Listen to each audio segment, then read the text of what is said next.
For almost 50 years, Midway USA has been America's go-to source for just about everything for shooting, hunting, and the outdoors. Go to midwayusa.com to see our latest deals and promotions and take advantage of our super fast same-day shipping. If you need a cooler, a new fishing rod, another rifle, ammo, or a reloading press, you can find it all at midwayusa.com. Thanks for your business. At Midway USA, we put customers first. The Nitro Express shipping system is icing on the cake. It was a big investment of time and money to take super fast, low-cost shipping to a whole new level. The Nitro Express helps ensure same-day shipping and low shipping costs. We hope you enjoy the Nitro Express. We built it just for you.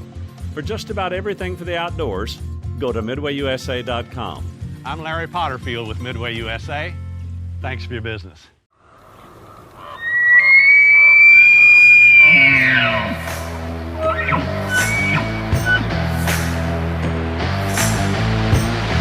Just be sitting up there jacked up Pepsi. I'm there for the pack out. You just got to pack me in.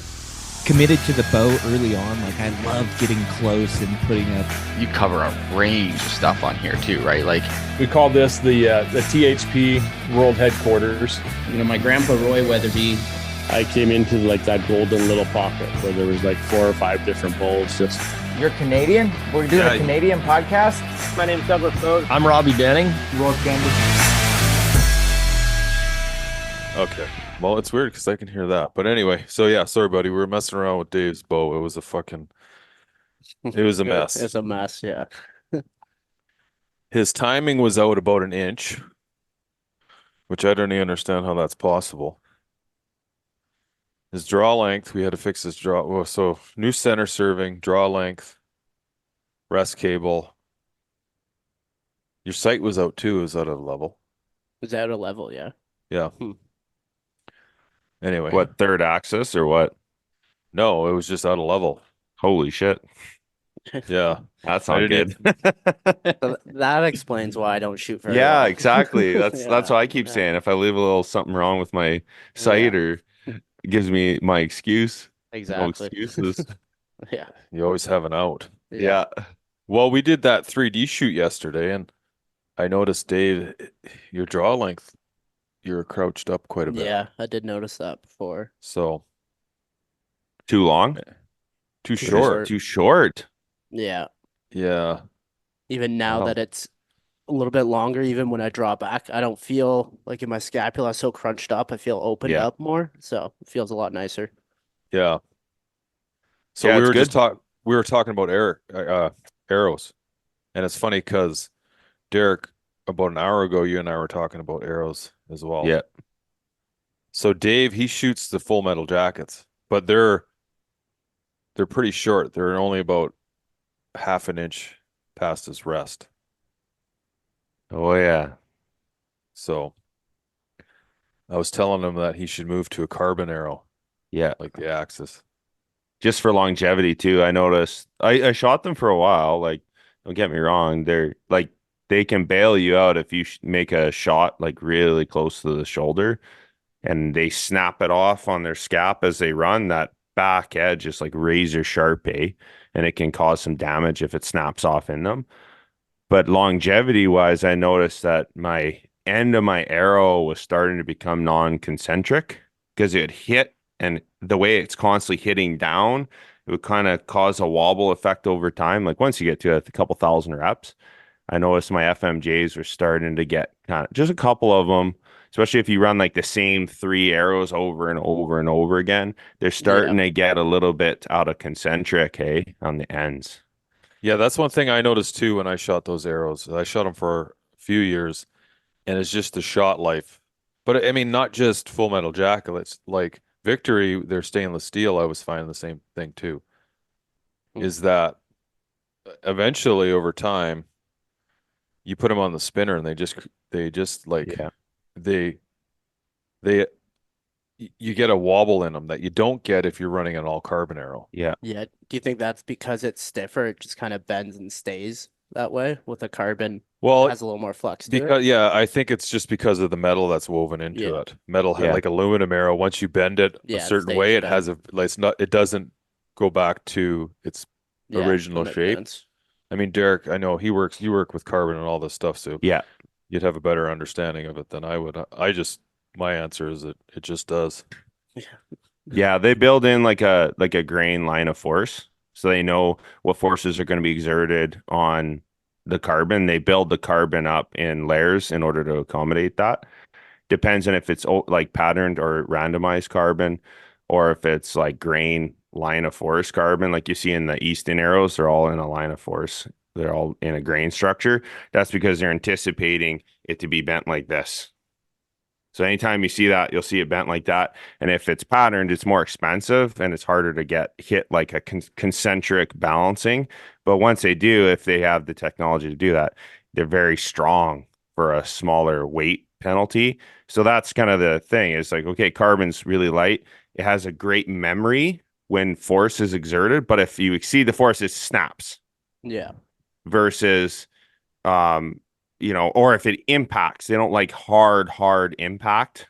They don't like that. But as long as it's on the tip and you get the full arrow behind it, it doesn't matter. But then versus like aluminum, you exceed a certain level of force and then it won't come back. That's why titanium was revolutionary, because titanium, you can have a ton of force, it'll go right, and movement, and it'll go right back to its memory. But as soon as you exceed a certain level, it'll just bend altogether. But like aluminum, that's why they're susceptible to that, right?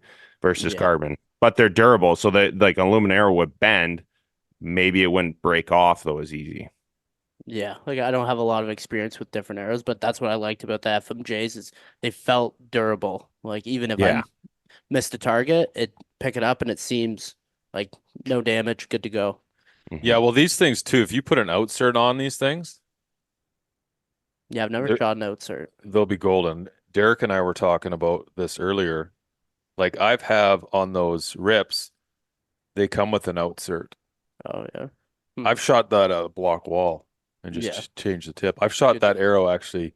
It's gone into the block wall.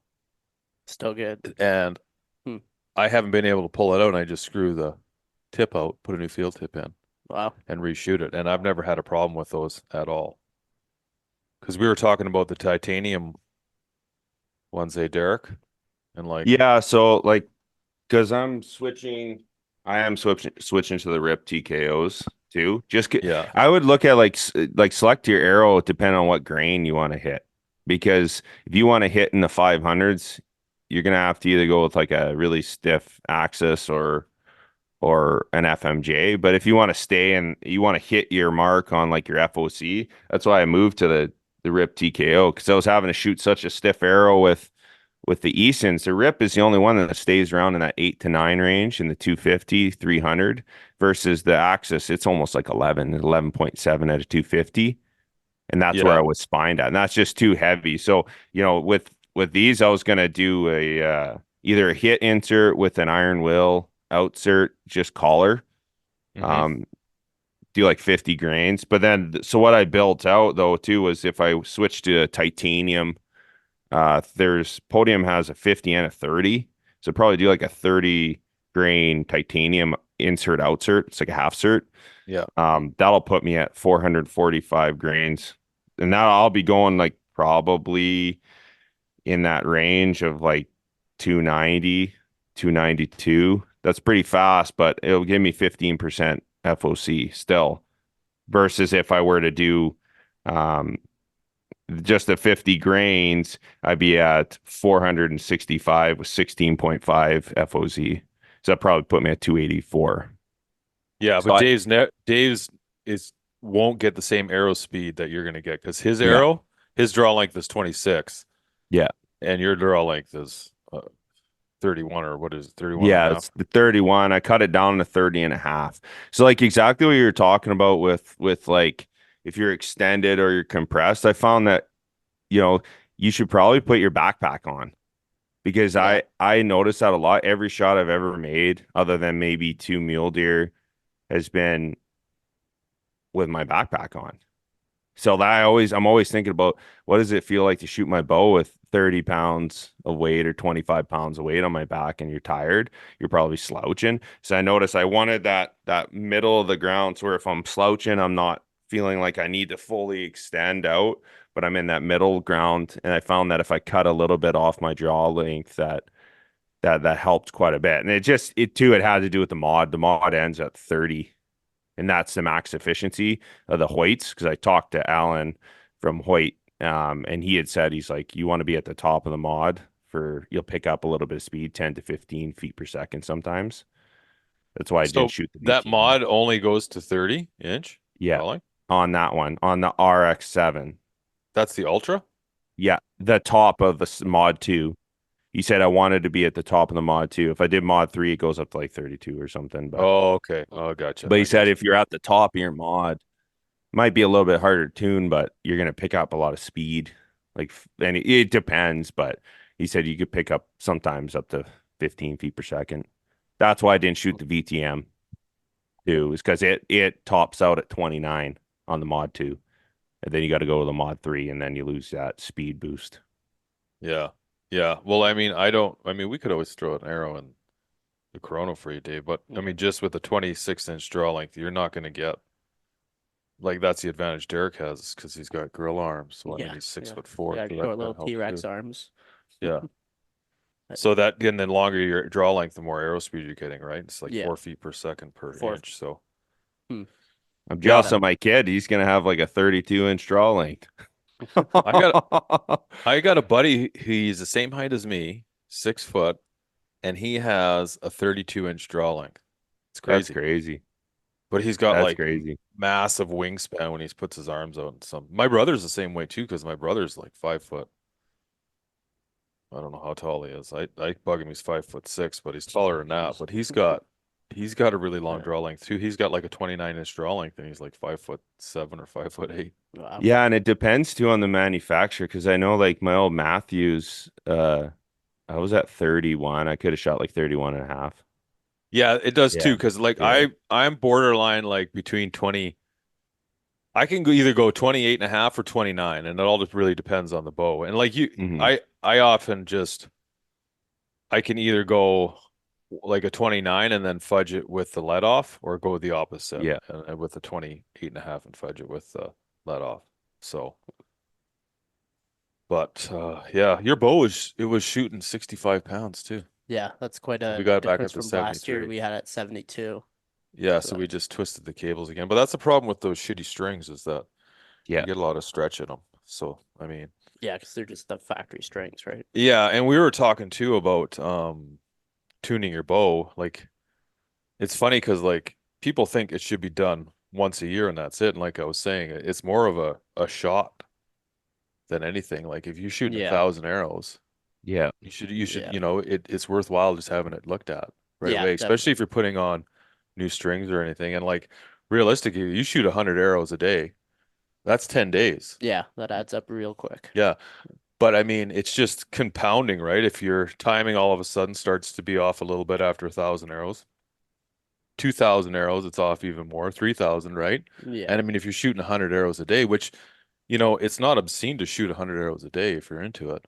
Oh yeah. Within a month, you're going to be right out of whack. And so if you're sitting there waiting for an entire year to go by before you're checking the timing on your bow and just checking your rest timing and your level and all that stuff.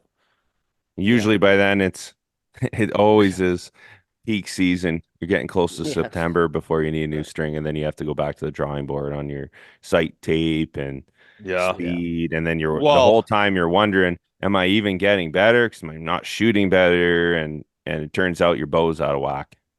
And it all depends on too, and like your skill as a shooter, because a lot of guys who aren't, if you're not a really skilled shooter, if your bow starts coming out of tune and something in the mechanics of your bow starts getting out of whack, you're going to start compromising in your shot process. Oh yeah, or it's what you're doing that's making the difference. And then you start changing things, and then you could either, if you don't have a bad habit, you could develop bad habits and stuff like that, or you're like right when the last time we shot, you weren't shooting like that, and that's right away. I didn't want to say anything when we were in the shoot. Yeah, I waited till after, and it's like it looked like you were crunched up pretty good.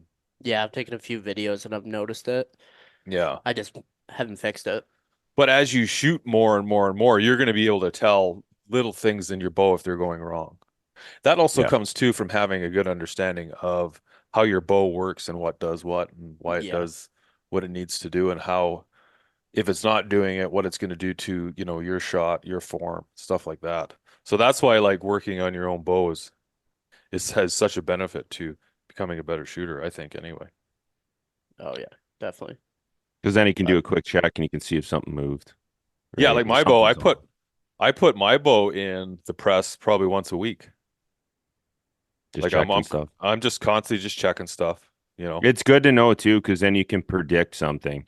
So like if you know your setup inside and out, and you know especially like Kev, you've been shooting those strings for how long? You start to develop a pretty good understanding of when things are going to go to hell, and you can Yeah. predict it and check things before and have everything tip top, peak performance before you're going out for a hunt. Yeah, for sure. And like I noticed well, even like we were shooting that deer at 78 yards Yeah. and I had to put it on my 81 to hit it, right? And that just comes from Yeah, that's the difference in strings your and stuff. 78 was Yeah, at my least 10 inches 78 low. was 3 inches. Yeah, it was 3 yards off. So Yeah. little things like that, right? And like just predicting like even the poundage of your bow, constantly checking the poundage of your bow, right? Because I mean that's gonna have an impact on your tape as Yeah. well if you're shooting. All winter I was just shooting from 15 yards, so I wasn't really paying attention to what it was sighted in at. Go to Yeah. the range and take a shot at 40, and I'm 6 inches low. Yeah, and it's funny because Derek and I we were just talking about this earlier, and it's like, fuck, man, like there's only so much time in a day, and like to fit it all in, Yeah. it's Yeah. like, I'm not shooting great right now. You know what I mean? Like I know I'm not shooting great. But I haven't. It's not that I don't know what I'm doing. I just don't. I haven't put the reps in this Yeah. year. I had a, You only have so much mental capacity that you can put towards it at a certain time. Well, you just have so much time, and like Derek and I were talking, is that like shooting when you're shooting inside or in your garage, it's great for the reps for just muscle memory and stuff like that. But you don't get the same practice that you do when you're shooting at 50 yards. You're not working on holding that pin steady, Yeah. and then pulling through the shot and all those little things, right? And that adds up. And like if you don't do that consistently, that's where I'm at, right? Like I had a big break there. I probably went without shooting the longest I've shot in I don't even know how long, but a month with my eye. I couldn't even see. And then just, like you asked me yesterday if I was going, how training's been, and it's like, well, training sucks. Yeah. Like my shooting sucks. It's like, fuck, but you're working 8-9 hours a day right now because we're busy. I mean, the kids, they got so much stuff going on. I got this big reno that I'm trying to prioritize to get the roof on. It's like, man, you only have so much time in a day to do so much things. And it is definitely nicer now that it's light longer and light earlier. So you can get out. But when it's dark out, man, it's tough. It's like, yeah, you can shoot in a garage, but it's still not the same as shooting at like 50, 60, 70 yards. Even there's a period there where I was just 4 arrows, get home from work, shoot 4 quick arrows, then go about my night because you only had half an hour light by the time you get home from work. So, yeah, and it's like one of those things is like something's gonna suffer all the time, no matter what it is. Like so like if I know training for me is like it always needs to be there with at some sort of capacity. But right now, like my priority is always like hunting. Like obviously family and work first, but I mean outside of the obvious stuff, is hunting. And like in order for me to be an effective bow hunter, I have to shoot more. Yes. I have to get out in the bush more. I have to do all that. I have to interact. I have to be out in the bush. Like all this stuff, this knowledge and stuff is perishable. And like when you're hunting, things change, right? Like topography change, land changes, landscape change, weather's changing, everything's changing. Forest fire patterns or forest fires have a big impact on how the elk and mule deer are patterning, especially around here because there's it's like 3/4 of the bush is burned. We're almost in fire season now. Yeah, and so when like that is what I have to prioritize. So training's going to take. It's going to have to take. It'll still be there, but if I'm going to be an effective and if I'm going to punch some tags this year, I have to definitely now is the time I have to start prioritizing stuff. You know, and unfortunately, like there's certain things that have no leeway. They have zero give, right? Like work, family, you know, stuff like that. That has zero something's if you're going hard in something else is going to be taken away, exactly. right? Yeah. Like I think last time I was on, I was training 6-7 days a week. Now, like my non-negotiables, lift twice a week, cardio twice a week. Yeah. And then if I can do more, great. But just there's so much other crap going on that's the bare minimum that I can do. Yeah. And know that I can commit to that. Yeah, for sure. And like I realized too is like something's got to give. And so it's like I was running Saturday, Sunday, Monday morning, Tuesday, Thursday morning, but now I think I'm gonna have to switch it to like doing maybe 2 runs and then doing like early morning shooting sessions. Yeah. And then dialing back my training from doing twice a week, like to once a week. So like hitting, you know, chest and back one day and then, you know, shoulders, arms. And then, so that's 3 days. And then I still have to do, I'm really prioritizing with my training. I'm really prioritizing my lower body right now. So like my legs, so like the non-negotiable and training is going to be my leg workouts where like I'm doing those twice a week. So like I would sacrifice doing a chest workout over a leg workout. Yeah, for you it's going to have more benefit. So yeah, so that's what I'm working on. But again, like we're saying, it's like I have to prioritize my shooting. Yeah. You know, like now's the time, especially with like how I've been shooting and like I know how I can shoot and what I'm capable of shooting, and like how I'm shooting now, it's not there. And the only reason I'm not there is because I haven't been putting in the reps that is required to shoot that good. Yeah, exactly. And it's funny because when you're out there and you have a buck of a lifetime or like a huge bull, and that's always in the back of your head. Yeah. Like when you get your final stalk or you get a big chance, you don't want to be thinking about, man, was I at my absolute best? Because if I was, I probably could have made that shot. That's what I'm always thinking about that. I'm like, did I do enough?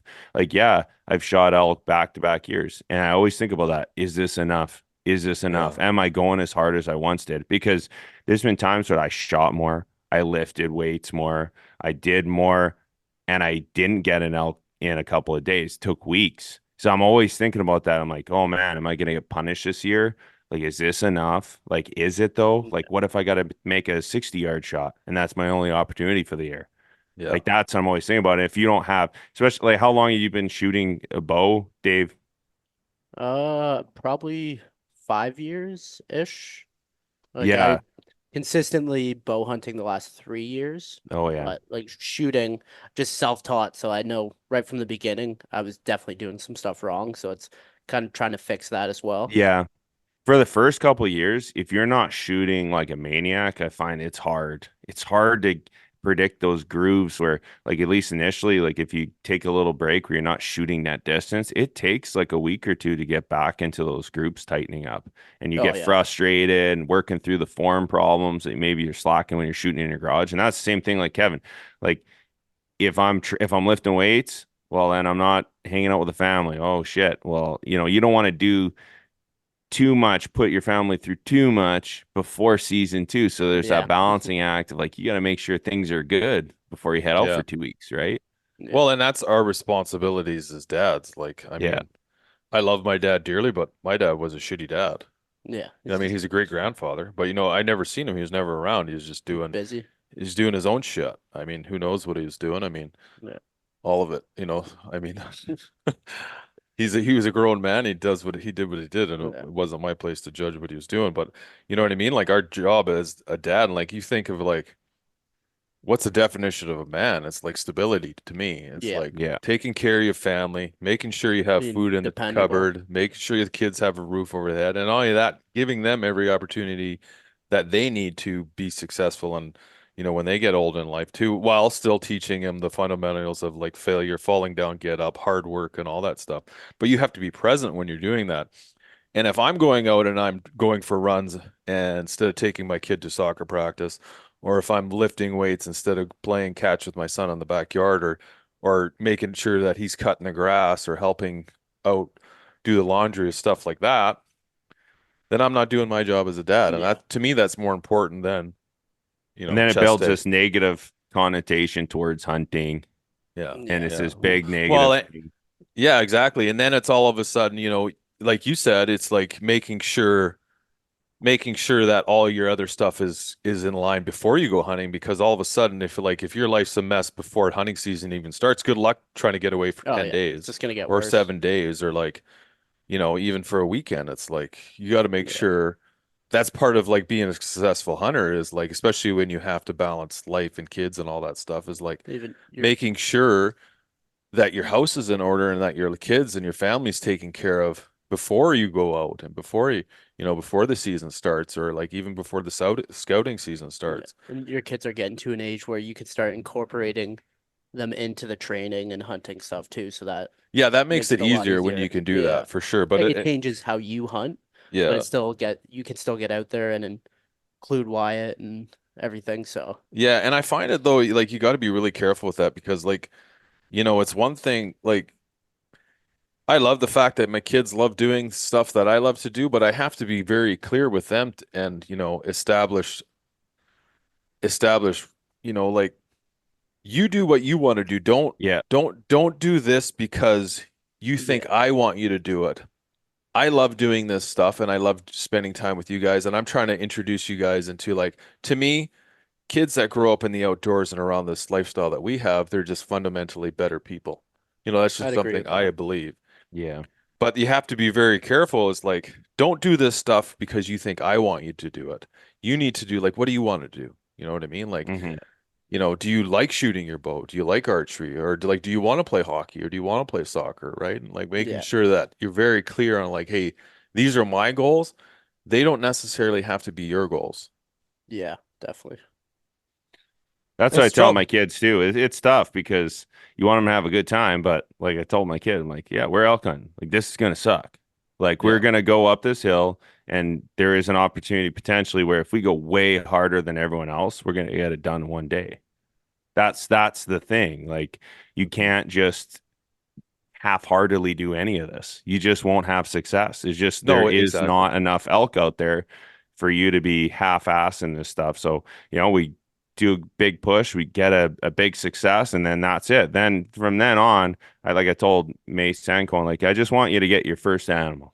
After that, you understand it. At least the takeaway is you know where your food's coming from. You understand kind of the cycle of life, how humans kind of fit into all that, the responsibility of that, to Yeah. do an ethical shot, the training and the care it takes into the meat, all that stuff, and the shot sequence. But then after that, it's your choice. If it's not your cup of tea, I can respect that. And two, there is a certain maturity level that comes with that, where you want your kids mature enough where they're not turned off it. Like my one buddy, he was brought into hunting, I almost think probably too young, and he just got really turned off. He had a terrible time, and it took until he was back into his like late 20s where he was back into hunting, because he was just it just was terrible.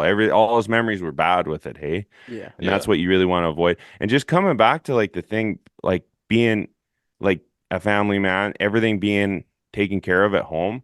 I just think that it is so critical for success with archery. You can only be like one mind, one thing. That's it. You can't have anything going on at home where you're worried about it, because then your mind is there. It requires your complete attention. That's just a huge shift that I had when I met my wife, where like I had this confidence that everything was going to be taken care of, and I could just focus on one thing, and that only that thing is getting an elk. That's it. Nothing else. I'm not worried about checking in, or if something happens, everything's going to be taken care of. And that's kind of the takeaway is like, okay, get my training in order, home's in order. Then I can think of just one thing, because I feel like if you don't think like that, you just won't get an elk. Like it's just you have to kind of live and breathe it. As soon as you get out there, you kind of change. That switch goes off in your head where you're like, no, I will get an elk. And I know what to do, and just have that confidence. I'm not getting phone calls or text messages or cutting your hunt short or something like, oh, the hot water tank. Like I had that happen one year where I'm on the top of the hill, like 15K in, and I got reception, and the hot water tank just blew up. Just shit like that happens constant, and you just got to try and minimize that as much as possible. There's a great thing of advice from one of my buddies was like, this is bow hunting. Like I'm unloading the dishwasher. I'm bow hunting right now. I'm doing my shit at work. I'm bow hunting right now. I'm like getting that vacation time, that respect, right? You know, because when you go on holidays, you're making sure everything is taken care of. I'm bow hunting. I'm taking the kids to practice bow hunting. Everything is just making you have that chance to be allowed to go 2 weeks or a week or whatever time you have, and it's not negative. And then everyone's like, "Oh yeah, like this is his time." Yeah. You're Get putting in everything the rep. sorted. You're putting in the Yeah, reps yeah, before season, so exactly. that when season's there, you're Yeah. nothing else is there. Driving to work, bow hunting, everything. It's that successful mindset that Yeah. is, you know, I mean, it's all part of it. And that's why, like, you can't, unfortunately, like, you can't, if you're going to sit there and like emphasis way too much on training, which is like, it's definitely going to help, but it's going to take away from everything else. So it's either going to take away from your shooting, which is like the number one, not the number one, but like such a massive part of it. Yeah. And like, there's not enough time in a day if you're trying to manage everything else. I mean, if you're single and you don't have a job, or you're depending what your job is and how much leeway you have with your job, then you could probably do it. But if you're a family man, you're running a family, a household, and you still have work commitments. I mean, say you work for 8 hours a day, travel time, you could be 9-10 hours a day. That takes a lot of time out of your day. And if you have other obligations with your kids, it's 4 hours a day, which is totally easy. I mean, you have 2 or 3 kids and they're in an activity each. Oh yeah. That's 4 hours right there. Yeah. I mean, then you have dinner and it's 5 hours. Like, we're at 15 hours already. Yeah. And then you want to throw in an hour of shooting, 16 hours. Try to actually get and then 8 try to get hours. an hour. And when is it day? Like we were talking about again, is it daylight? Most of my shit I got to do, and it's like everyone's asleep after dark, right? And then you're shooting indoors again. Yeah. Well, and that's what I was talking about, is like, for me right now is like, I have to prioritize, like, my shooting is not where it needs to be. And like what Derek said is like where you're confident at. And like, I need to be, when I'm hunting, I need to be so confident that I know if anything is within 90 yards, it's going to fucking die. Yeah. That's where I need to be. In order for me to get that, I have to shoot 102 hours a day. And like, those arrows have to be arrows with purpose, not just going out and flinging 100 arrows and then within half an hour and calling it good. They have to be good arrows. And so like, for me to do that, that's 2 hours a day, right?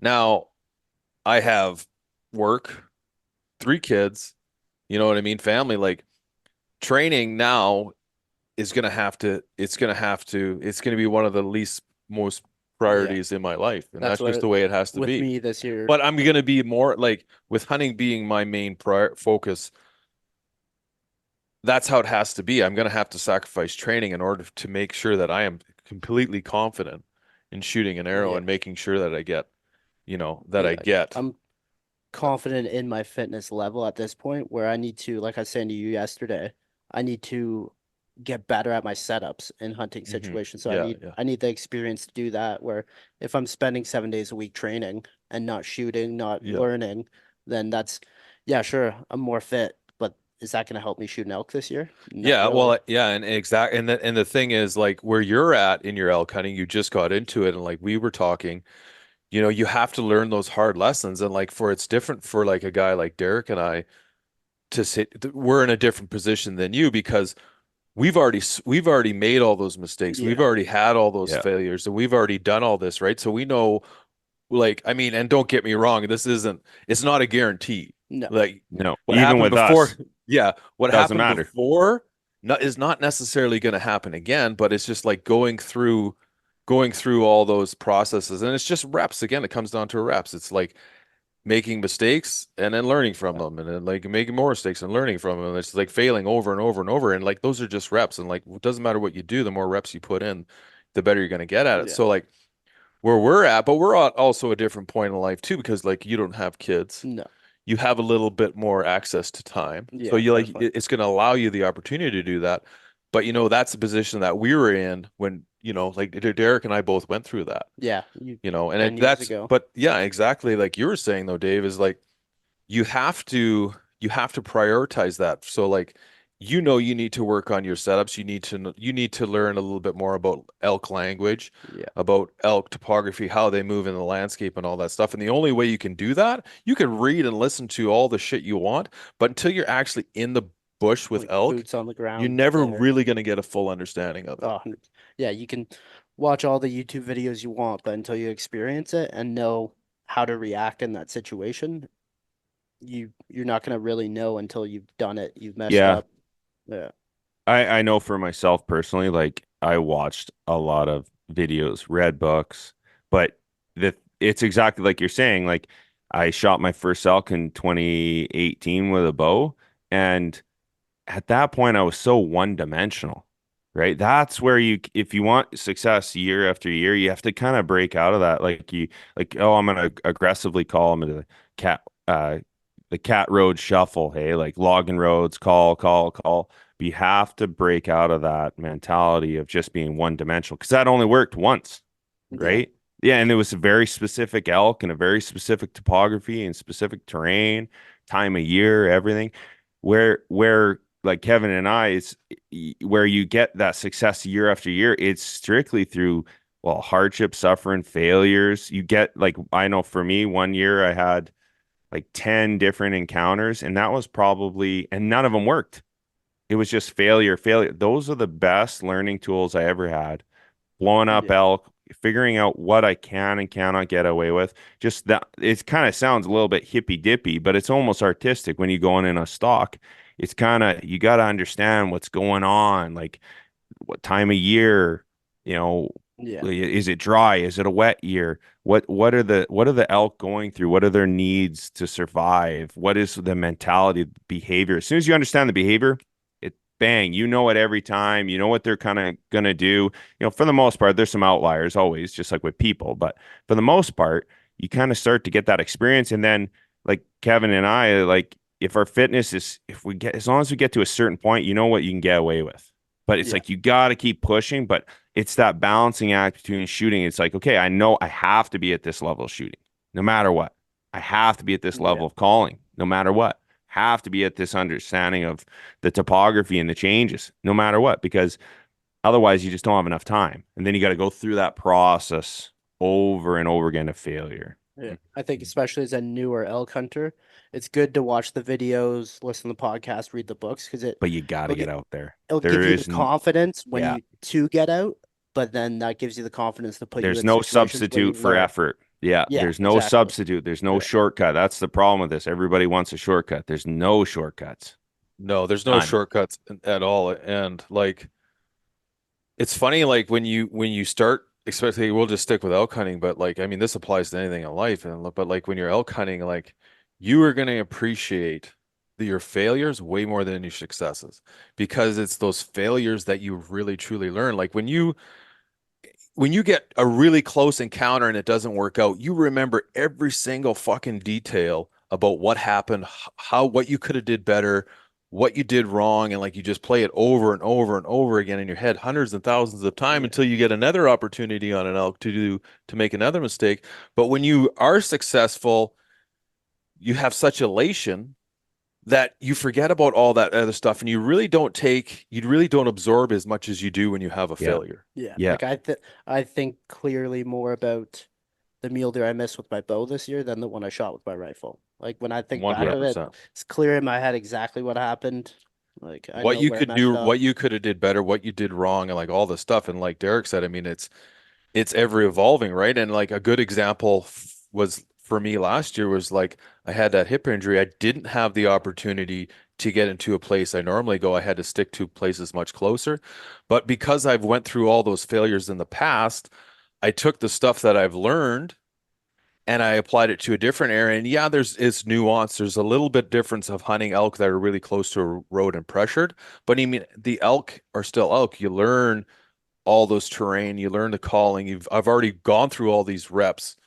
Over and over and over, that I had those tools in my tool bag and I just applied them to a new area. And yes, there was changes and I had to adapt. But if you're a new hunter and you haven't if you haven't had to adapt and change 1,000 times previously before that, you wouldn't have the ability to do it as quick as you can. Yeah, I think that's the definition of a good hunter, is being able to take your skills into a new area and figure it out within a reasonable amount of time, where you don't have to spend 10 days trying to figure out where you know what to do. You're like, okay, day one, okay, I know what the terrain's like. Elk are probably here. And by day 2 you're into elk. That's Yeah, what I was saying about like when we're talking at the show about that's why I think it's really important every year you pick a new spot just to get you out of your comfort zone because guys will get stuck where they only hunt this one valley constantly and then you get stuck in a rut. If you're already used to the uncomfortable feeling of change every year, like I'll always hunt one year and then every interaction I have, I'll mark that down. Okay, I seen elk here. I had an interaction. So I just go on my hunt loops, loop to loop to loop to loop. And if you're always used to having that change where you got to make it happen in unfamiliar terrain, unfamiliar area, where you're just kind of exploring, you might find a honey hole, right? Like a lot of my best spots, I never hunted 3 years ago. It's just because the elk do, like Kevin was saying, as it gets dry years in a row, the vegetation changes, things change over time. You have to change. Change is life. You have to get used to that. If you hunt the same area, well, there's elk here. I shot an elk here. That doesn't mean anything. I like a lot of people, where'd you shoot that out? I'll give you the exact pin. You probably will never see an elk there. It doesn't matter. You have to be adaptable and change. Well, just in case, I'll take a few of those pins. Yeah. But it's right though. Like you could give somebody, especially like when you're mule deer is a great example of it. Is like you could give somebody the exact location of where you're hunting mule deer. If you don't know how to hunt mule deer, you're not going to be successful. No. And like I've been very fortunate to take a few big mule deer, but I worked really fucking hard at getting those mule deer, and I had to sacrifice a lot of other things. And like sheep hunters don't like hearing this. But like, if you want to be a successful elk hunter come September 1st, you're going to have to give up hunting in August. You're going to have to give up those sheep hunts. And like, there is some guys who get it done. Don't get me wrong. There is like, there is outliers and stuff like that. But those guys are really, really accomplished hunters. And not only that, the places where they're going killing elk in September, they've hunted those areas for decades. And they know that area. They also know 50 other areas.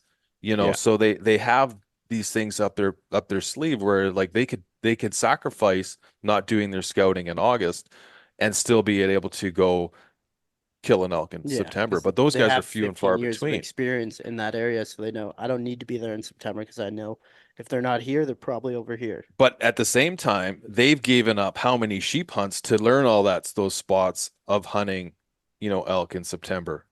Yeah. So I mean, that's the thing about like where I was getting to with my mule deer is like when I did kill those big mule deer, that's all I hunted was mule deer, and I would shoot like one spring bear, and then in the fall I would only be able to get a mule deer because I had to focus all my time in so many days hunting mule deer, and like I didn't kill an elk that year, but I killed a big mule deer. Do you know what I mean? And it's like.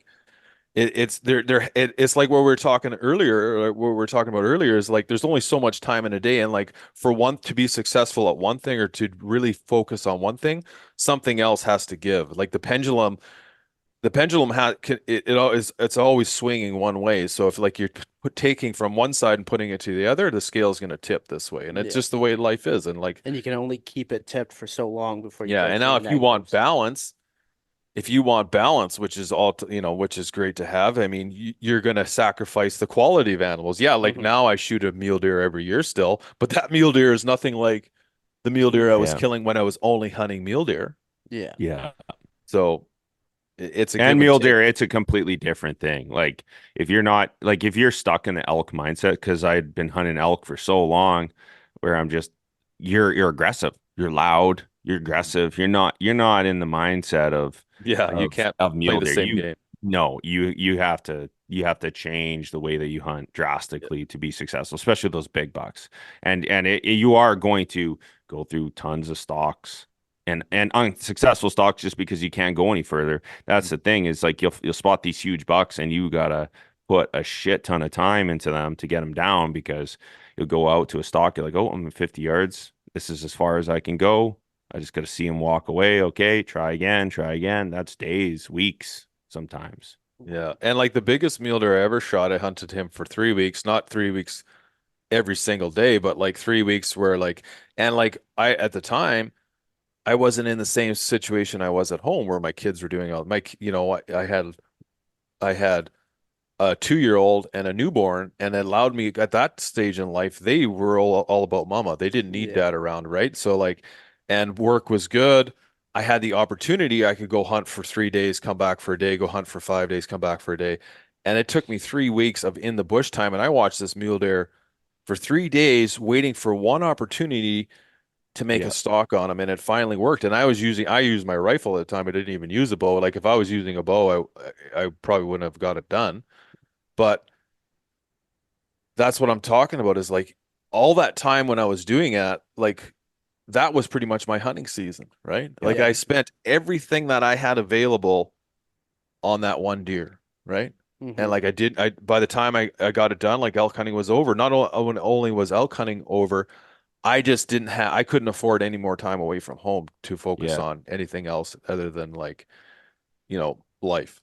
And I think that's where, especially in BC, people kind of kick themselves because you have the opportunity to have a pocket full of tags. Yeah. So instead of committing to one thing, you have a whitetail tag, a mule deer tag, bear tag, elk tag, moose tag. So when you go out, you're not committed to one thing. Yeah. You're kind of just going off whatever you find, and then you're like, okay, one day you're hunting deer, next day you're hunting elk.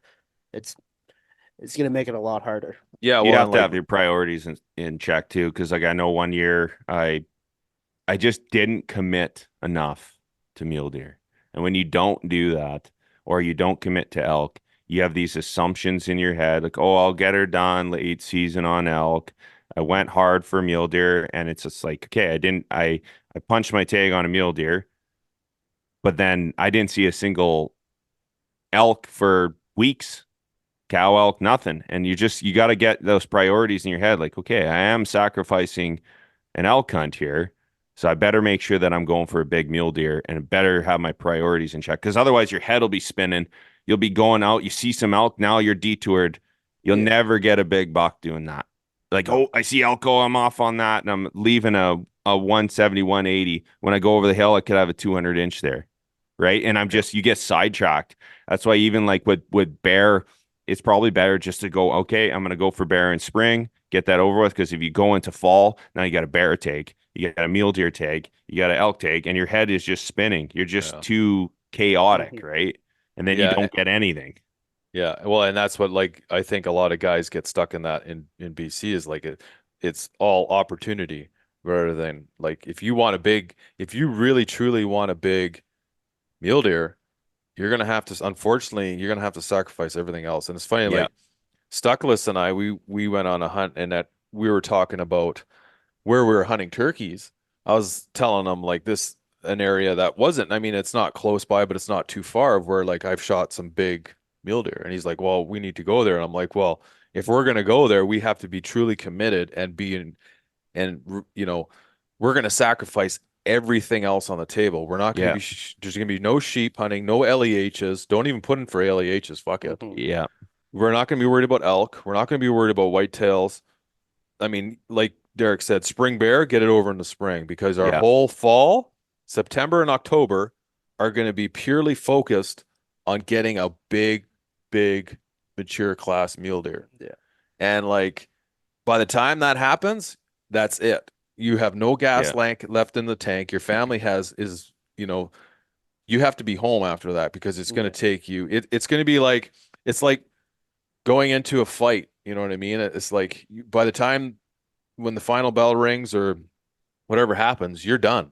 Like you're done. You are done. It's like the end of the road of the playoffs. You are fucking done. You have That's a good analogy. Very good analogy. Because like, are you worried about the next fight? No. Yeah, that's what I mean. Exactly. Like, you got one fight. You got to focus on that, right? At that task at hand. If you're worried about the next one, you're just going to lose.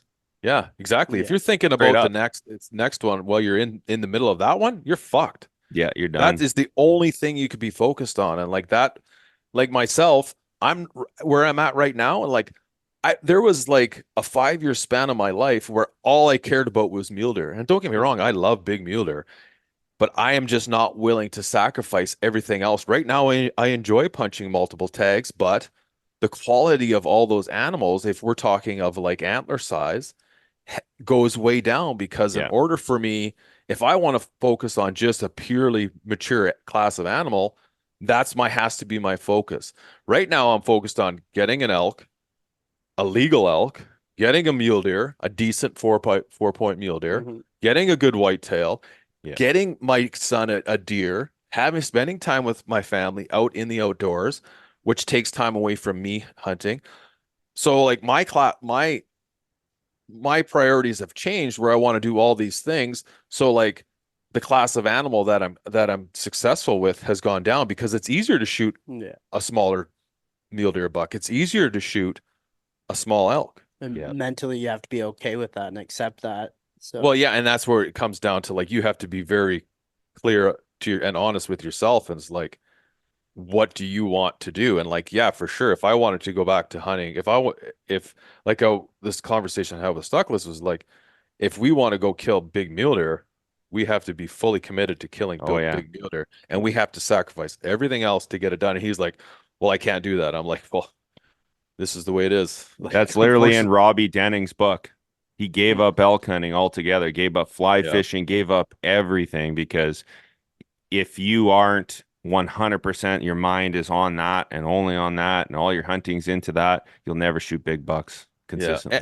And like what you said earlier, Derek, was like, unfortunately, there's no shortcut to it. When I hunt mule deer now, yes, I'm going for a smaller mule deer, but I learned so much about mule deer hunting them for that length of time where I was really focused on mule deer. I learned so much about that, but I already put the time into that. Yeah. I put the time into elk hunting. I put endless hours trail camera patterning whitetails. Like, it's time. I'm 45 years old now. Like, you can't be 25 years old and expect to be doing the same thing. Like when Derek and I were 25 years old, we weren't doing the same shit we're doing now. No. And like, we didn't have the knowledge we have now, but it's like, again, it's just reps. It's failure. It's like failure. It's like turkey hunting, right? Like I take my kids out turkey hunting and like, we get it done. Like Bree, we were out there for an hour and we get it done. Right. But you know how many, like, I hate sucking at stuff. So like when April 15th came around and like, when we first started turkey hunting, it was like, yeah, it'd be fun to go chase some turkeys. Fuck, I sucked at it. And I hate sucking. So I would get up at 2:00 in the morning, drive down to where we hunted, an hour and a half to where we hunted turkey, hunt those turkeys, and be back at work for 7:00. Wow. You know what I mean? Yeah. And like, I would hunt from the crack of dawn, daylight, which is around, like 4:00, 4:30, hunt, leave me just enough time to come back. But all I was doing was just like learning what these stupid birds, how they act, how they interact and stuff like that. And over time, I realized like, you don't have to get up early in the morning. That it's more effective to hunt them in the afternoon or late afternoon or evening. I learned that over time, but like, you have to put the time in to do that. And like, it's just like anything else. And You it's wouldn't like, have learned it without doing it. yeah. And so like Derek was saying, like, there's unfortunately, like, there's just no shortcut. You got to put your time in, and like, it sucks to do it because everybody wants to be, and I feel like there's more pressure now because I remember, and Derek, you probably were the same, like when we just got into it, like I remember when I got into like elk hunting and mule deer hunting down here, like growing up north, it was all about, moose and black-tailed deer and stuff like that, and goats and stuff, but there was no pressure to like have an Instagram picture with an elk. Yeah. Yeah. There's no Facebook pressure. There was nothing like that. Like if you weren't successful, nobody knew it other than the people that know you knew it. Other like than the people you like, told you're going out hunting. Yeah, it's like, you tell your dad and your brother maybe and a couple of friends, I'm going to go out elk hunting. And then when you see them a month later, like, oh, did you get anything? No. And that was it. Yeah. It's like, oh, well, I noticed too, like guys who don't have families, I'm hunting with them and they're like, what's wrong with you, man? Like, why are you going so hard? Well, because I'm thinking if I'm not going 100% and I'm taking away time from my family, I hear my wife's voice in the back of my head. Are you serious right now? Like, you can go way harder, because that's the thing. It's like, it's kind of comes into that, you get your success and then it becomes about efficiency. Mm-hmm. Oh yeah. How quick can you get it done? How many days does it take to get it done? Because you can get on to the next take, right? Dude, you're 100% right. It's like when you have a wife, and like my wife is very forgiving, but I mean, like, even though she says, yeah, go for it, go do it, there's going to be consequence. Like there's always repercussions for it. There's always times in the back for so it's like when I'm out there, and it's funny because like when we went hunting, we were hunting with my dad, and like, he's like, fuck, you're intense. I'm like, I have to be because I want to get this done.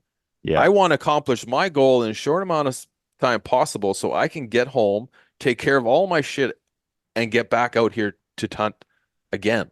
Yeah. That's where my mind is at. I'm not out here fucking around. That's a difference I don't. between your guys' stage of life and mine, where my goal for the season is basically spend at least 30 days out in the field.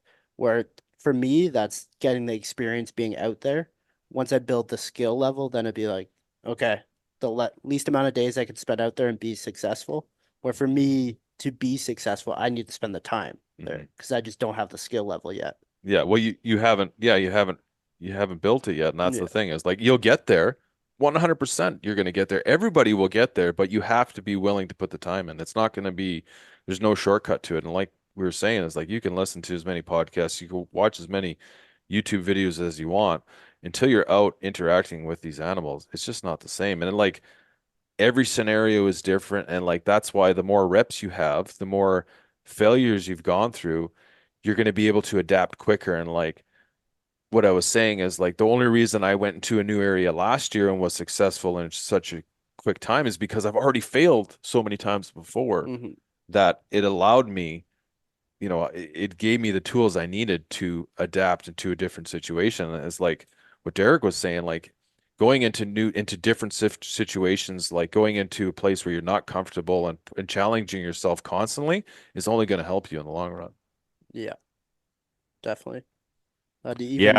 Having the skill to know when to pull out of an area instead of you waste so much time like just getting stuck into a rut. That's the number one issue. And two, like, so if you have a hunting partner, that's why I started hunting solo, is because if you don't have somebody that is 100% the same up here as you, it's always the lowest common denominator controls the hunt. Yeah. Whoever hunts a certain way, they control the pace of the hunt, the way you hunt. So if you can do it, I'd suggest hunting solo because you'll learn a lot quicker. Just because obviously if it's safe, like some of the grizzly areas, it's kind of nice to have somebody with you, but and for packing out too. But if you can hunt by yourself solo, you learn a lot because you're forced to. There's nobody to talk to. There's no distractions. It's just you and the elk or the mule deer, mano a mano. You just have the wind, the terrain, your own fatigue, your own physical limitations. That's the only thing driving you. And you just get locked in because there's no talking.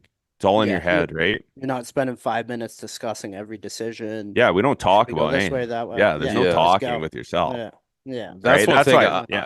Why, that's one thing I find, like, especially with like, specifically with like, I have friends who've hunted the same amount of time with me as me, and they've been hunting their whole life, but like we're just on different. We just take it like they're out. For them, it's just about getting out and enjoying the outdoors, and like if they get something, they get something. Where me, it's like I'm like, I have a specific goal or job to do. And that's my mindset. I am just like completely zoned in on killing an elk, and that's all I care about. I don't give a fuck about if it's dark when I'm walking out. Yeah. I don't give a flying fuck if it's going to be hard. Like I don't want to. Like the last thing you're ever going to hear me say is like, I'm not going to shoot that because the pack out's going to suck. Yeah. Or like I don't think I'm going to be able to pack it out. You'll never shoot an elk. I'll never say that. I'll never say like I don't want to go after that mule deer because it's a bitch to get over there. I never say that. That's the last thing in my head. And like, there's nothing wrong with going out and just enjoying the outdoors, and like just being out in the backcountry is reward enough. And there's absolutely nothing wrong with that. Like some of the best memories I have are me just out spending time with my dad and with my kids, right? But when I'm hunting for myself and by myself, I'm just really focused on like, for me, it's like I have a job to do and I'm completely committed and focused on just getting that done. And it's like, I do it way better by myself because I'm not having to say, I'm going to go over there and then be like, well, why do you want to go over there? And have to feel like I have to give an explanation of why I want to go over there. I'm just gone. Right. Yeah. Because I know if I stay here, the thermals are going to switch and I'm going to be fucked. I don't have time to explain this. I just do it. Yeah. And like in those hunting, like I've been invited to some of these big hunting camps and they got like TVs and giants. That's not my thing. No. Like I'm here to kill an elk. That's my only objective. It's not to like have a break or to hang out or to do it. Like, don't get me wrong. That's for other people, that's a major thing with hunting. I've just found that's just a distraction for me because I'm coming in to eat. I'm calling her quits in the afternoon. Like I've just set in my head, like to the elk, I gotta be like the Terminator, man. Like you don't get discouraged. You never stop. You keep coming after them. You keep dogging them. You're doing whatever it takes. It doesn't matter how far it is. Like my cousin, he had said, he's like, "Oh man, like better be a big one for me to shoot him in here." That's loser talk to me. Yeah. That's like we're already getting an excuse. Like I know what he's saying, but I'm like, be dumber. Get in there. We're gonna figure it out. We're gonna get it. We're gonna get the elk out. That's not an issue. It's gonna suck. It's gonna be terrible. It's gonna be horrible. It's gonna be way too far sometimes. As long as you can get the meat out, and that's what you should be thinking about is can I get the meat out and not have any waste? But other than that, like those elk are there because it sucks. That's why they're there. Just go in there and get her done. He's like, you're getting way too ahead of yourself. You got to get the elk killed before worried about packing it out. Yeah, it's like they're almost looking for they're almost building an excuse up. And you'll surprise yourself at how tough you are. Like once you like initially you put that quarter on your back, you're like, I can't survive this. There's no way. Like there is no way. And then you get three pack outs. Like now I did the last 2 pack outs by myself with my kid. You get used to it. Like, you know what to expect. You're like, I'll be okay. I'll get through it. Just not gonna die. One foot in front of the other. Even with my kid, he's like, I'm hurting really bad, Dad. I'm like, you're not speaking my language. I only speak left foot, right foot, left foot, right foot. Just keep moving. We're going to get there. Yeah, for sure. And that's good. I mean, that's just the fundamental rule of anything. I mean, if you just keep going, you're gonna persevere and it's gonna work out. You're way tougher than you give yourself credit for. That's for sure. Everybody wants to quit at 40% of what they're capable of. Then you realize, no, you can do a lot more. Yeah, 100%. Yeah. So you want to, you guys are hosting an archery shoot.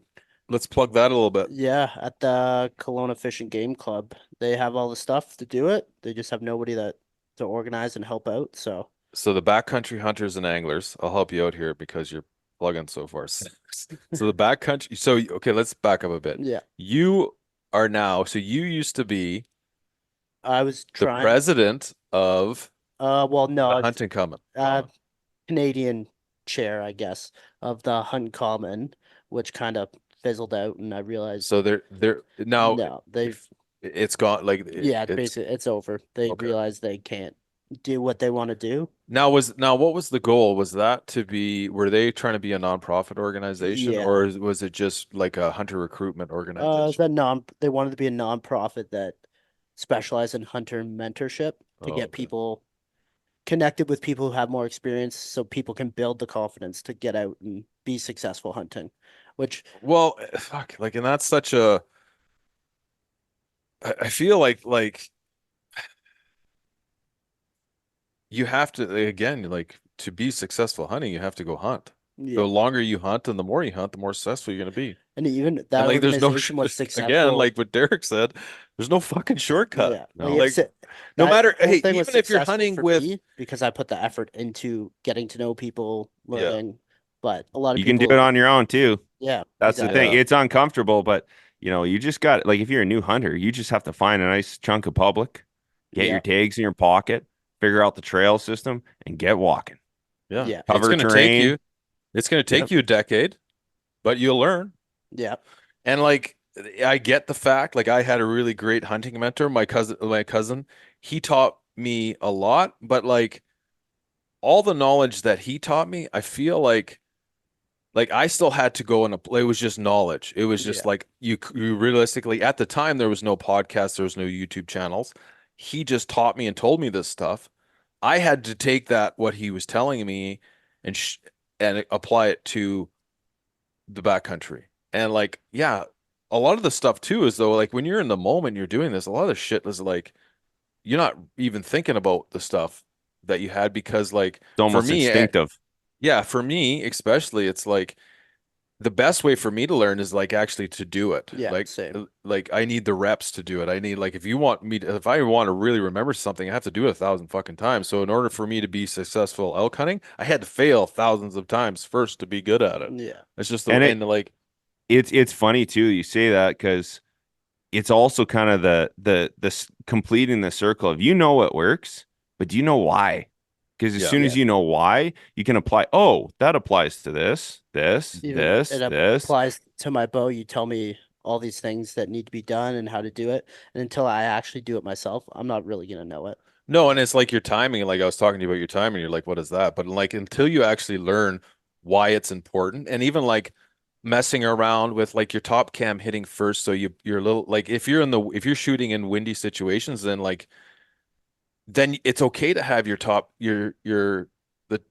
cam hitting into your string a little bit harder because you're actually pulling harder. It's going to make you more stable in a windy situation. So like if you're shooting, if your setup's for hunting and you're hunting like where we hunt, where you're always susceptible to wind, that's okay. Like I'm good either way. Like if I'm good having my timing where it's perfect, or my top cam pulling into the cable a little bit earlier than my bottom cam, because it forces me to pull a little harder, right? And I'll be more stable in a windy situation. But until you have to learn these things and play with them and like just practice and like fuck around with all this stuff and like it to really get an understanding of like Derek says, the full circle of like not understanding what it is, but why it's important, how it works, and how it's going to affect you, whether that's hunting, shooting, anything, right? Yeah. Anyway, so back to the Yeah, so after I started going to a bunch of BHA events in Kelowna and then realized like that's kind of what I was after is building like community events, education, just getting to meet like-minded people. So Justina asked me to give her a hand because she was trying to run Region 8 by herself. So there's a few of us that are helping now. And there's you, me, Patrick, and Brandy. and Justina. Justina, yeah. Yeah. So now I'm trying to focus on adding a couple archery events for it to like Kelowna has a pretty decent archery community. So I think it would be good to do the 3D shoot at the range. And we're also working on putting a learn to shoot event that you're going to help out with for kind of introduce people into archery. Yeah. Awesome. So, yeah. Yeah, I think that's one of the like when I shot, I had a really good the guy who taught me to shoot, he was a BC champion. So it's like it's funny but be when I first shot, I wasn't even allowed to have a peep sight or a sight on my bow. I had the two things I focused on was anchor and grip, and that's it. It was like, there you go. When you shoot 10,000 arrows and just focus on this, I'm going to come back and I'm going to look at it. And if it's okay, we'll put a peep sight in. Yeah. And it's like, fuck. And like you tell people that now, they're like, no, I don't want to do that. I want to see my grouping at 20 yards. And like, okay, well, listen, like to be honest, I could give you a bow. We could set it up. We could put a balloon down at 75 yards. We could throw enough arrows at that balloon till you hit the fucking thing. Doesn't mean you're going to be able to hit that balloon every single fucking time. What we want to do is we want to have a slow learning process to make sure that your grip is consistent every single time, your anchor is consistent every single time, because these are going to make you a better shooter in the long run. Yeah. So you have to go through all these reps, but unfortunately, like nobody wants to go through that. Nobody wants to sit there and shoot for 3 months with nothing at a target that's 10 feet away and like only focus on your grip and your anchor, right? But in the long run, it's gonna make you a better shooter because it's one less thing you have to think of. And like I taught my kids that way is like, you don't get all this stuff. When you can prove to me that you can do this every single time, because when you first start shooting a bow, there's a lot to think about. You got to think about your grip, your anchor, the bubble on your sight lining up with your housing. And not only that, then you have to focus the pin on your target.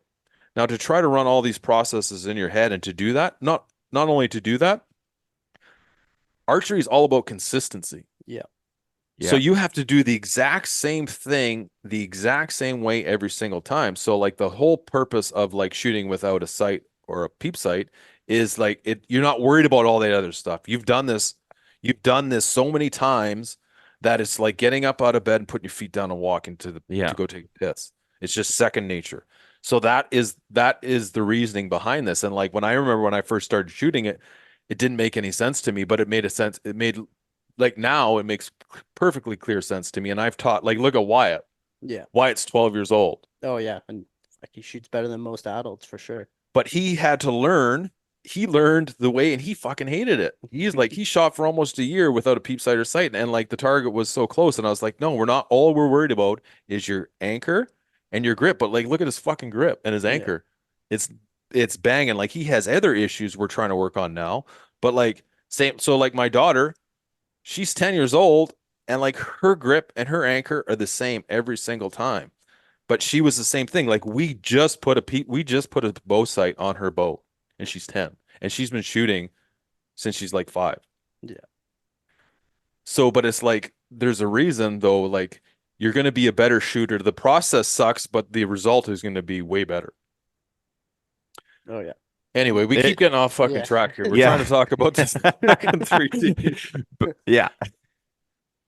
Okay, so Backcountry Hunters and Anglers. Yeah. They're hosting a 3D archery shoot in Kelowna on. It would be the weekend of August 9th, 10th, and I believe the 11th is the Sunday. So Friday, Saturday, Sunday. It is at the They- Kelowna shooting Rod and Saturday, Gun Club. Sunday. Okay, Yeah. shooting Saturday and Sunday. Yeah. Okay, so it's not the 9th, 10th, 11th. It's just the 10th, Yeah. 11th. Okay, so August 10th, 11th, Saturday, Sunday at the Kelowna Rod and Gun Club.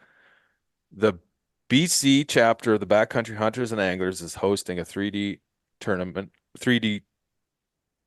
Do you call those 3D shoot? Yeah, Okay. I guess a tournament. Now, there's going to be some door prizes.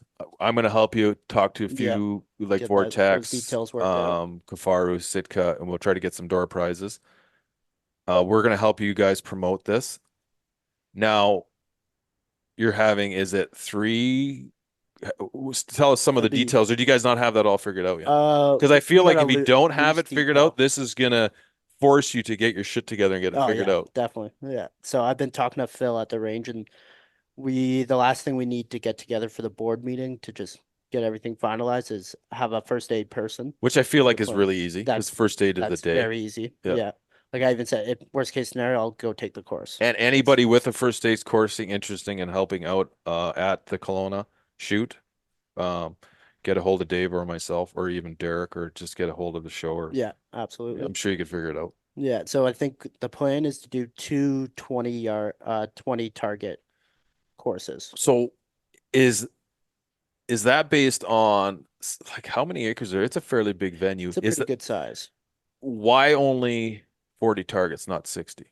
Because I feel like 60, like you need 60. That a lot of guys who are targets. What's that? Just having the targets. Yeah. So we need to do 60. We need to get another 20 targets, which I don't feel like is hard because like I have probably 10 targets that we could use that you guys could borrow. I'm sure Ken at Hardcore would help out. And there's probably a lot of guys who'd be willing to donate some targets. Yeah, just borrow if you guys advertise and start working on this now. And I kind of feel like you have to start doing. You should have a poster out now. You guys should be talking about it a lot more than you are. Not to call you out or put you on the spot. I need it. Yeah, but do you know what I mean? Hype. Like, yeah, get some hype going. I know, like. These things are really picking up steam, and I know Osceola in Winfield is having one on the 7th, right? And they're promoting theirs already. And I think like Kelowna would be a really good venue, but I really feel like you guys would be better off having 60 targets because 60 is like anybody that does this for competition, 60, you need 60 targets, right? Okay. Yeah, because the provincials is 60. Yeah. Anything that has official scoring is 60. So I think like whatever it takes to get 60 targets, I think you should just be like, okay, well, let's just get 60 targets. Let's come up with a good course, a challenging course. That's one thing I like about the Bighorn is it has A, B, and C. Now they're all they're changing it. So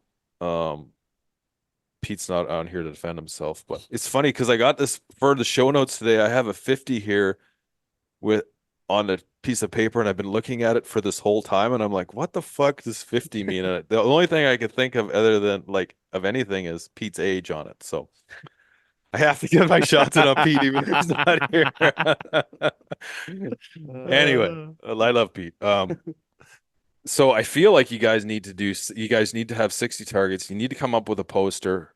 We should we'll help you on the show. We'll help you promote it whatever we can do. And do you guys have like what's it going to cost to shoot? I think $20. 20 bucks. Okay. Anyway, sorry, old man brain here. I was getting going on like how the Bighorn used to have the A, B, and C, and like A was really easy, still 20 targets. Mm-hmm. But easy in terms of topography and terrain to walk, to walk around. So like we took the kids on the A event because it was super easy to walk through. B was a little more challenging, and then C was like a really challenging where there's a lot of hills, right? Mm-hmm. And I really like that because it gives you the opportunity to challenge yourself. Like I enjoyed the harder stuff. Yeah. But it also gave the opportunity to like take the kids out on course A and just like fuck around and walk around and let them shoot, right? And then B, it's kind of like in between the two. So I feel like, if you guys could do something like that, it'd be great. And like, just let them know like difficulty level A, B, and C, like, but if you want to get all 60 targeted, you have to be willing to do it. Yeah. To do all of them. Yeah. Cause there's some of the terrain there's some pretty steep areas. Yeah. You could get into the back shots, into the tree and stuff. So, yeah. So August 10th, 11th, Kelowna Rod and Gun Club. So do you have to pre-register or is it sign up there? Or do you know?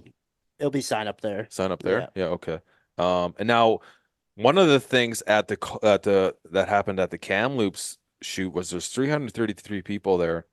A lot of guys didn't even finish because they got so sick of waiting. Now we were at that 3D yesterday. Yeah. And I said, let's get there early because I know at the Bighorn, man, it could take a long time if you get behind some slow groups, and man, does that make a long day even longer. Yeah. Yeah, especially some and like the 6-7 people shooting. The tournaments are timed, so like, yeah, it's interesting. But you don't want to put a time to it, I guess, because it's gonna, people who are out just having fun, I guess it's gonna deter them a lot. But like maybe even mention like, hey, if you're taking, if you want to rip through this, show up in the morning and like, do it on group size could be one thing as well. Like, do you have a group of 4? Okay, well, how skilled are shooters are you? Because like, again, like I'm gonna pick on Pete here, but like when I like, okay, yesterday I always shoot first, right? I'm always the guinea pig, and I shoot bright yellow arrows so everybody can see them, and I'm like, okay, guys, 2 inches or like an inch lower than my arrow, right, or an inch to the right of my arrow, right, and I just go up and like I wasn't even using my binoculars. I was like, well, I just threw the arrow at the target and be like, okay, once we see an arrow, then you guys have a marker, an indication marker. Yeah. Now you know where the ring is for it. But like, I was ranging. I wasn't putting my binos up looking for the range. I was just going for a kill shot. But like some people, man, they go up and range it, binos, re-range it, set their pin, re-bino it. It's like, holy fuck, man, just shoot that fucking thing. The deer already ran away. Yeah, they're taking it for the actual target size, and and I get the fact that like I don't give a shit. Like to me, you're shooting in difficult terrain. Like yes, it's gonna make it will help you in the backcountry when you're hunting, but like me going in a 3D shoot isn't going to be the determining factor on whether I kill a mule deer or not. Or we didn't even keep score yesterday. Yeah, like that has no influence on like me. How many like, and the only reason I'm going in these tournaments is for Wyatt, right? Yeah. But I mean, like fucking Wyatt, he shot from the men's yesterday, and he fucking did pretty good, man. Oh yeah, he did really good. Yeah. But yeah, I'm just going in it like that's the thing is like yes, they're going to help you with your shooting, but I just don't see like that. I mean, guys are going to disagree with me, but like there's so many other things that make you a more efficient hunter, like especially when you're hunting mule deer, like stalking. Yeah. All that stuff. You're not stalking in on a 3D target. No. Unless you're fucking hardcore. Like if I think see about that guy... all the time. Like, unless you is want to this feel actually going to help? Like if you're hunting and that's what your main thing is, you have the same thing with rifle, like precision target. You always have to be careful of balancing that mindset for target shooting. The advantages you get in target shooting can kind of start to mess with your hunting technique. And like, what are you usually going for kill shot? I usually go for like a high lung. That's usually my biggest area for elk. I'm always going for that high lung. Well, and it's shot opportunity too, right? Like there's been instances where I have an animal that's quartering to me and there's a tree obstructing. So maybe I have to do a frontal, and I have no problem doing a frontal. Yeah, same. Right?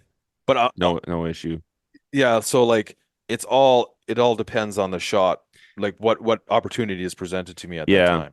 Yeah, I always think about that too, of like, okay, I'm shooting 3D targets. I got to make sure I'm not getting too, because there's been times where I could have made a heart shot, but the animal's moving quite a bit, and that's just too risky. Yeah. Like I've avoided frontals. Like my moose, I shot frontal. It's just those tiny little things you think about. I'm like, well, it's not always going to be broadside. So I always think about that. I'm like, hey, if I'm shooting a lot of 3D, is this going to mess with the way I think about hunting? I always think about that. Some of it was like 10 rings aren't even in the actual kill zone. Yeah. Well, and that's why I was just going for the kill zone. And I was like, exactly. I figured out for that. Yeah. But like I was telling you with that mule deer, so like my mule deer last year, like, was it last year? Well, anyway, so I shot that thing, I spined it, but I didn't want it to run because like it was either I was going to hit it in the spine and drop it, or it was going to run. Mm-hmm. It was going to run, and I was going to miss it or drop it because I needed to drop it. I like where it was going to run to would have just been a nightmare. So I just fucking spined it. And like a lot of guys don't like that, but like, I mean, I spined it and I put another arrow. It dropped. I put another arrow in it, and it was dead. That thing was dead by the time I got to it. But you know what I mean? Yeah. Like, you know, that's a very low percentage shot, but it was close enough. But it comes back to like how confident I am with your shooting. With my shooting. And like you have to be like, for your craft, you have to be completely committed to it. And that's what I was saying is like right now my shooting is still like, fuck, I can group pretty good at 70 yards, but that's not where I want it to be and where I know it can be, where I am absolutely 100% confident that I can make that shot, where that animal, I'm going to be able to drop it instantly and then put a follow-up arrow into it within a matter of 5 seconds, 10 seconds, and it's going to die within 30 seconds. But I have to be, again, and that's where these 3Ds come into play. You get to figure out if your shit's not working too. Because like if you're shooting steep down, you're going to find out. That's where it's good practice to do some of this stuff, because then you figure out what's going on. Yeah, and those are really good to practice too. Like I shoot off my roof all the time with, and it's even good. Like I'll drag targets out into the backcountry, out into the bush, drag a fucking foam target out there, and I'll shoot at really steep situations. It's funny. They had this target this one round, and there was a cat in a tree. It was up in a tree, like you're shooting it out of the tree. Yeah. So there was that one target. That was pretty neat. Cool. Yeah. So, but anyway, okay, guys, we'll wrap this up. But so anyway, again, more information coming with it. But thanks for hopping on, buddy. On the calendars. Yeah. I know you got to go to Costco and do your thing for the day, and then head back home. But return my golf club. Maybe we'll go mess around with your bow a little bit more before you go. We'll talk some arrows. Yeah, sounds good. Arrows. Nice chatting with you, Dave. Yeah, nice talking, Derek. Okay, Derek. We'll talk to you later, buddy. Have a good one. See ya. Friends of NRA is your chance to support our Second Amendment rights and preserve America's hunting traditions. Join Friends of NRA at one of our 600 exciting events nationwide. From games to auctions and exclusive firearms, Friends of NRA events are your chance to support a cause you care about while having a great time with patriots in your community. Whether you're a seasoned shooter, an avid hunter or outdoorsman, or passionate about freedom, there's a place for you within Friends of NRA. Visit friendsofnra.org to find an event near you. Stand up for freedom with the Friends of NRA. Friends of NRA is your chance to support our Second Amendment rights and preserve America's hunting traditions. Join Friends of NRA at one of our 600 exciting events nationwide. From games to auctions and exclusive firearms, Friends of NRA events are your chance to support a cause you care about while having a great time with patriots in your community. Whether you're a seasoned shooter, an avid hunter or outdoorsman, or passionate about freedom, there's a place for you within Friends of NRA. Visit friendsofnra.org to find an event near you. Stand up for freedom with the Friends of NRA.